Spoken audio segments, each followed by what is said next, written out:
You're listening to short inspirations from Ralph.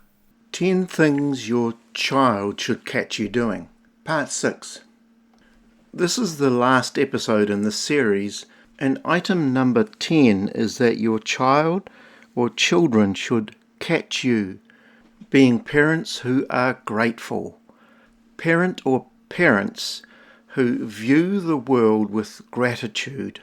The glass is half full. And we're not talking about being unreal, we are talking about thankfulness.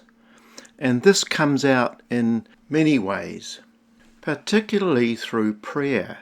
And it's such a simple step to have a bit of a prayer after a meal around the table and to ask your children to be thankful for their teacher, for their friends, for the things they've got, because gratitude relates to recognizing that everything we have comes from the hand of God.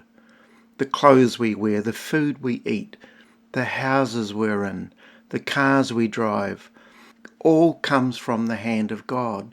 The talents and skills that we possess, that we use in our workplaces and in our voluntary work. Paul said to the Greeks, "In him we live and move and have our being." Everything is from him. And when we are grateful, our children will be grateful. And gratitude is one of those things that heads off or is a precursor to things in our lives that can happen which are on the negative side of the ledger.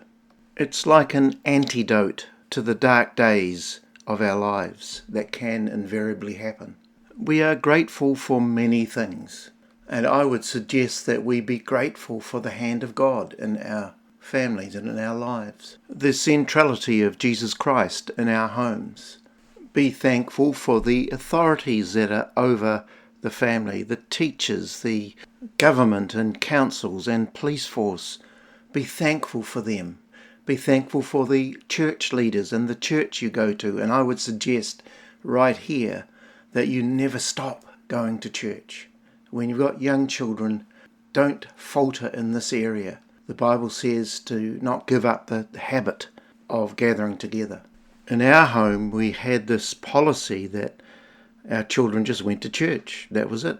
While we feed them, while they live in our home, while we look after them, then that's just what's expected. And it never was an issue for us. And when you have gratitude in your lives and in your home, it leads to this wonderful thing called generosity, because we recognize that things that we have are not ours in the first place. So we can give things away freely. And it comes down to finance. Teach our kids to be responsible with money.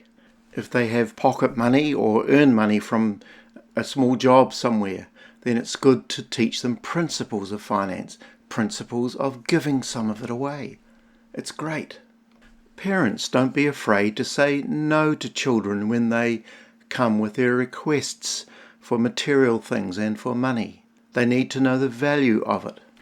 I was with some of my grandchildren in the car travelling somewhere, and they kept on asking me if we could go to McDonald's. So I looked at them and said, "Okay, who's going to pay for it?" They never thought about that. Please, parents, do not be an ATM machine for your children.